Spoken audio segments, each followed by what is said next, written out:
Home prices rose for the second straight month in May, and economists say it could be a sign that the U.S. housing market is recovering. Home prices climbed 2.2%, while economists say it's a good sign. They also note that the spring and early summer are strong buying months.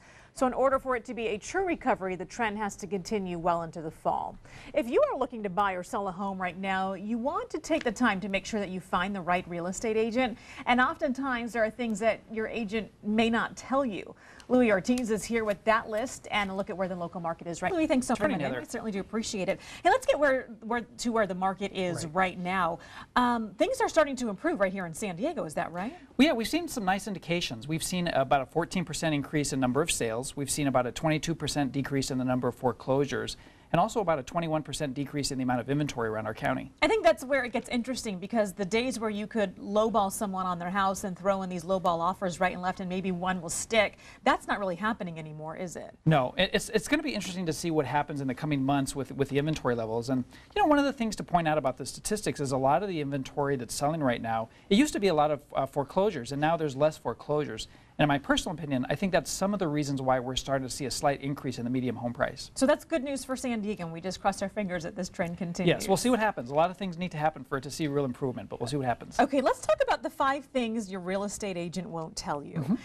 This list does not go across the board, but these things can happen from time to time. Absolutely. Number 1, open houses are really more for the agent. Is that true? Yeah, you know, this is probably one of the biggest misnomers. There is some value to a buyer or a seller having their property as an open house, but the majority of the reasons that agents like to do them is it's a great way for them to meet people in the neighborhood and for them to get additional business. Sure. Most you get somebody who drives by an open house, now you have a new client if they come on in, and now they're a new buyer, potentially. And most serious buyers are looking on the internet before they actually, you know, drive by an open house. But people do find houses through do buy houses from time to time through an open house. Through an open house, okay.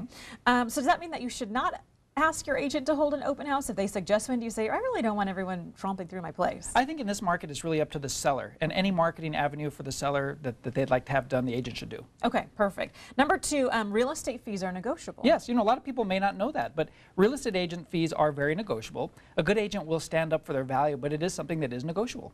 Now, if you're an agent and you have a listing and you're offering out 2% to the other agent when you could possibly offer out 3% to the other agent, doesn't that give the other agent more of, I guess, a willingness to want to have their buyers look at the house if they're offered more commission? Absolutely. And then maybe you have a faster chance at selling it? Absolutely. You know, a lot of agents, unfortunately, will actually filter the properties that they show a buyer first based on the amount of commission that they're being offered. So the commissions that an agent is offered is very important as a marketing tool for your property. Okay, so it's something to consider. Just because you want to lower that commission, you may want to consider not doing that because you could possibly sell your home even faster. Absolutely. Okay.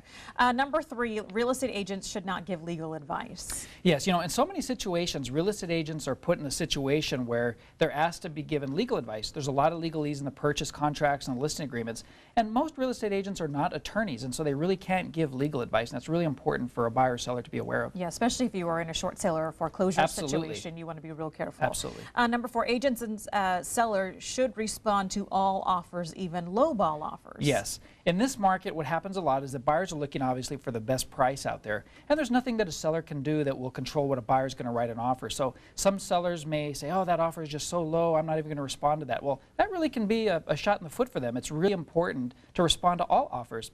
A lot of times that initial offer is just a testing point, and they just want to test the motivation of the seller. So agents should be encouraging their sellers to respond to all offers. Okay, perfect. And then last on the list, be aware of agents buying a listing by overpricing the home. And I think this really does happen a lot. This happens quite a bit. So what happens is that sometimes a real estate agent may approach a seller and say, you know, I can get you $100,000 more than your other real estate agent. In these situations, what I really encourage a seller to do is to interview many agents, at least talk to 3 real estate agents, get some different opinions.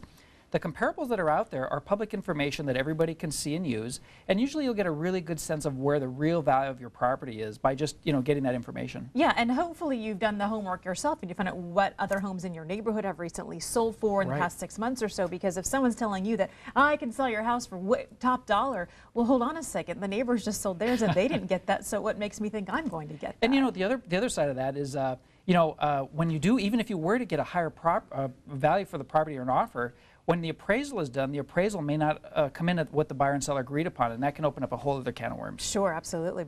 Louie Ortiz, thank you so much for coming in this morning. We always appreciate your advice. Great to see you, Heather. All right, thanks, you too.